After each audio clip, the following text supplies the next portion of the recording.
aren't only going to buy ads on sites that get 1 million hits a month. Right. And so, and just going directly to them and saying, "Hi, I see you have the top few listings or whatever in Google AdWords. You know, I reach that market. Would you like to sponsor my blog, my e-zine, this, that, and the other? You know, and try it out and see if it works for you."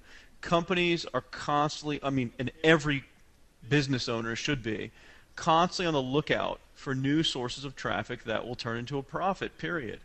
And so it's a no-brainer in many cases, you know, that people do that. I know some guys just in the kind of the domain industry that have these huge portfolios of domains, and they get a lot of type-in, you know, traffic, or what some people call direct navigation. You know, if they own like golf clubs and someone typed in golfclubs.com, and then they use pay-per-click feeds, or they're running other ads, they'll often go direct to some of these people that are, you know, spending a lot in AdWords or spending a lot elsewhere, and just do a deal for the traffic, because they can get more money for their traffic than they can by, you know, running AdSense or the Yahoo feed or anything else. Totally, and a lot of times people will advertise for reasons other than the traffic directly.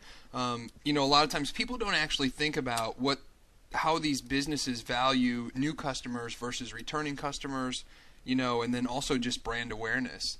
So a lot of times, you know, they'll pay to appear on as many sites as possible just to keep their brand out there. And also the whole new customer, it's all about, they're always looking for market penetration in an area, much like you just talked about how, you know, somebody sees one thing at one place and then all of a sudden you're everywhere. Well, the same thing is in reverse. So, you know, if this company, and that's one thing that I'm learning now, is once you advertise on one website, you know, then a lot of times all these other websites will see that and then come to you for placement as well. So it's kind of, these companies know that market penetration is pretty big. So they'll a lot of times they'll go with it, just test it, because to them, you know, they have these huge advertising budgets, and you know, it doesn't matter if you're big, great; if you're small, great too, because a lot of times direct advertising will work. That's great. So that's one great tip for people, that if they get anything out of this this kind of conversation here, is that look to do direct ad deals with people in your market. You know, look to strike deals where people will, you know, and it can be any type of ad, whether it's a graphical ad, an image ad like a banner ad or a tower of some kind, or it could just be some kind of text sponsorship or anything else. So that's a great tip and a great method for people to make more money from the same amount of traffic. But let's talk about a few other ways though. Like I noticed you have, you know, that you do a lot of the Azoogle stuff and Yes. and some of these other stuff. So what are the other options out there? Of course, we got, aside from AdSense, we got Yahoo Publisher Network, which I've tested a lot of times for the same keyword, same market. The net return will be higher Sure. for the Yahoo stuff than it will be for AdSense. Most people don't realize that. Most people just think, oh, AdSense, because you got to hand it to Google though. They hit the market at a time when, after the whole, you know, kind of .com thing crumbled, and then it was kind of making its way back with advertising. They really got this program out there where anybody could just put code on there. It would kind of optimize itself, and the returns were really high, you know, eCPM wise, and so they hit it at the right time. AdSense kind of got branded, you know. That just if you say AdSense, any marketer nowadays just thinks of cash, you know. So Totally. but most people don't realize that AdSense isn't necessarily what will make them the most money, even to trade that ad space for something else. So let's talk about some other things that are out there Sure. that people should test. Sure. You know, one thing, you know, like you mentioned, Yahoo Publisher Network. I use that on a number of sites, and one thing that I really like to do is a lot of A and B testing, where I'll set up 5 different versions of Yahoo Publisher Network, different colors, you know, and stuff like that, and then I'll set up 5 different versions of Google AdSense. And then what I do is I monitor those channels throughout the day even, and sometimes not so much like, well, color-wise it's pretty easy to see which one works. You know, it doesn't take long to figure out which ones work with what schemes, but a lot of times you'll need to run, I always say to people, if you're just running Google AdSense, it's not smart. You should run something else at least 10 to 20% of the time, because your readers or your users will get what's called banner blindness. So especially when they see the same ads over and over. So you should mix up the colors, do something at least 20% of the time it's difference, and you'll find that you'll make more money with the same program. It's very strange. It works. It's time tested. I've done it many times. But one of the main reasons I do it, and I rotate Yahoo Publisher Network and Google AdSense, is throughout the day.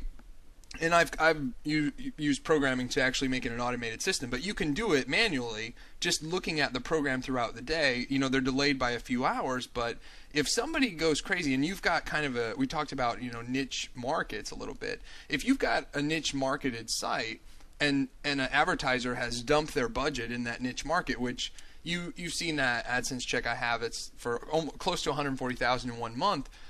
That happened basically. We went from making around $2,000 a day to around $7,000 a day with Google AdSense. And that was because somebody specifically site targeted the mobile industry. And, we think we know who it was, but basically I was rotating ads at that time. And had I not been rotating between different ones, I would have never seen that AdSense jumped up that much. And so then of course I drove, I quickly changed them to AdSense. But then, it dipped back down after that month. And then what I did was I actually contacted those advertisers that were paying through the nose, and then I got direct sponsorship. But the main reason why I use Yahoo and Google at the same time is because you just never know which one is really getting the driving force. Yahoo just redid theirs with the Panama thing where people are bidding using a different structure. So while Yahoo used to be pretty much the most paying there was versus Google AdSense, it's not so much anymore. So I think they've implemented some what's called smart pricing, where they let their people kind of release to them the ROI numbers. I've actually had a run-in with Google about it. I think it has to do, they have a horrible targeting engine. I think that's why their ROIs are so bad to their publishers or to their advertisers. But one of the secondary income on my site that I use is affiliates, and if we can jump into that, if you don't mind. Yeah, sure. And if you look at the rotating banner at the top of my blog, which is shoemoney.com, you will see a Yahoo search marketing ad, and that's actually an affiliate link. That's not a paid placement. We get I think it's $800 per spot up there in the rotating 4 spots, and one of those spots is actually we've kept Yahoo Search Marketing up there.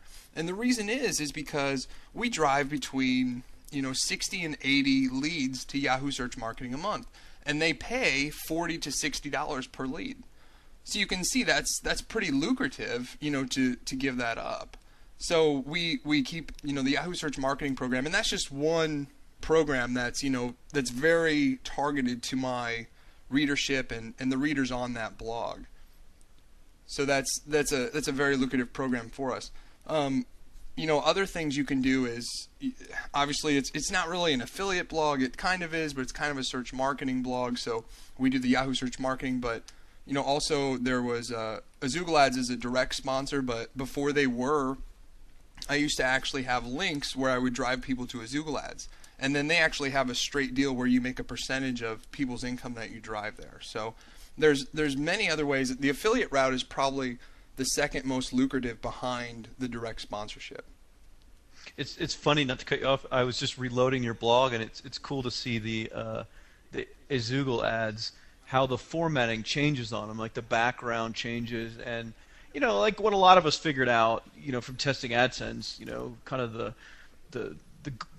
I guess the rule of thumb for a while for the best performance was always, turn off the borders on the AdSense block, make everything, look and make it formatted like the rest of your content, so it's almost like tricks the eyes of the reader, that they kind of don't realize they've read down into ads, that it looks just like content, and that will increase the click-through rate. And it does increase the click-through rate in many cases, but this just goes back to why I have a lot of respect for you as a marketer. I mean, not really. I just thought I'd say that to make you feel good. But no, seriously, because you test and you're doing different stuff, and it's cool to see that you have, some of the this ad block in the upper right, how it's changing backgrounds, how it's not just Sure. blending in with everything else. Right, and that's a direct sponsorship. So when Azoogle Ads approached me about